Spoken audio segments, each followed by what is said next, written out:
What if I told you that the 200-foot-long trucks hauling goods across Australia would be illegal in most other countries?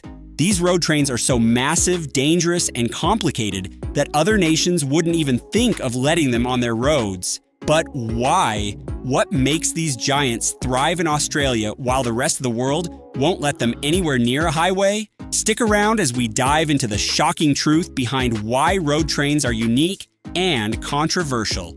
Curious, ready for some surprises? Let's uncover why Australia is the only place where these massive trucks are still rolling. Let's get into it.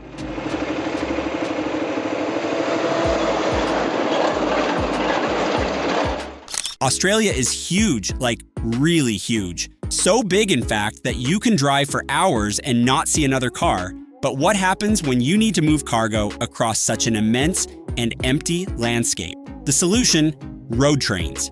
These monster trucks are the backbone of Australia's freight system, designed to carry goods to some of the most remote parts of the country. In the Outback, there's no train system that can handle these distances. Roads designed specifically for road trains have been built across this vast, unpopulated land, and without them, Australia's economy would come to a screeching halt.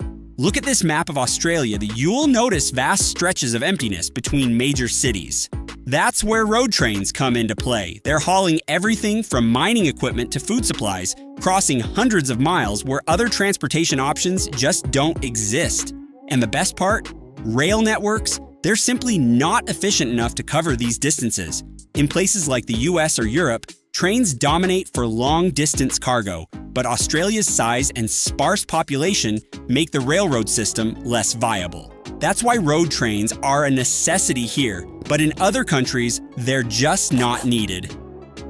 So what makes road trains so dangerous and impractical for most of the world? Let's talk size first. Some road trains can stretch over 200 feet, and in terms of weight, we're talking 200 tons of pure beast power.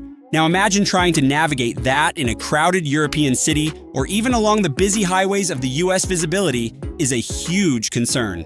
Driving with multiple trailers means more blind spots and less visibility for drivers. In narrow roads or tight corners, the risk of accidents skyrockets. Next up, stopping distance. A road train requires a much longer distance to stop safely. This is a problem in densely populated areas where there's little room for error, and don't even get started on the turning radius. These trucks are practically the size of a small town, and in places where streets are narrow or winding, there's simply no room for them to maneuver without causing serious disruption.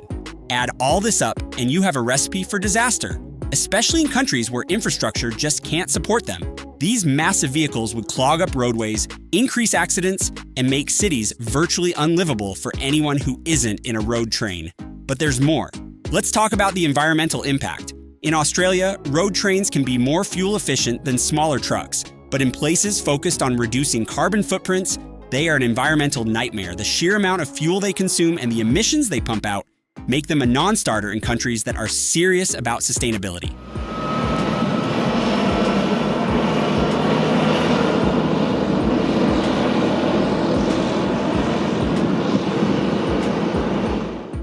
Beyond safety and infrastructure, there are massive legal and political challenges preventing road trains from being adopted elsewhere. The main issue? Bureaucracy. In countries like the US, Canada, and throughout the European Union, strict regulations govern vehicle size and weight. Road trains just don't fit into the legal framework. In Australia, the regulations were specifically designed with road trains in mind, allowing them to operate in certain areas. But in the US and most of Europe, the legal system prioritizes smaller trucks and urban mobility. Road trains simply don't align with the priorities of other countries which focus on public safety and sustainable transportation options. And let's not forget politics.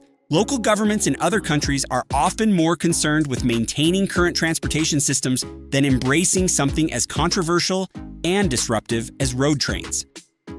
Now that we've established why road trains are so unique and why they're banned elsewhere, let's bust a few myths. Trust me, the internet is full of misconceptions about these massive trucks. Myth number 1, road trains are unsafe. Not true. In Australia, road train drivers undergo rigorous training to handle these giants. Plus, the roads they drive on are built to accommodate their size. There's a reason road trains don't crash as often as people think. They're designed to be safe. Myth number 2, they're only used for mining. While road trains do play a big role in transporting mining equipment, that's not their only job. They also transport agricultural goods, fuel, and even live animals. Road trains are used across multiple industries, making them crucial to Australia's economy. Myth number 3, road trains are bad for the environment. Think again. Modern road trains are surprisingly fuel efficient for the amount of freight they carry. In fact, they're more efficient per ton of cargo than many smaller trucks, which is why they remain the best choice for Australia's massive distances.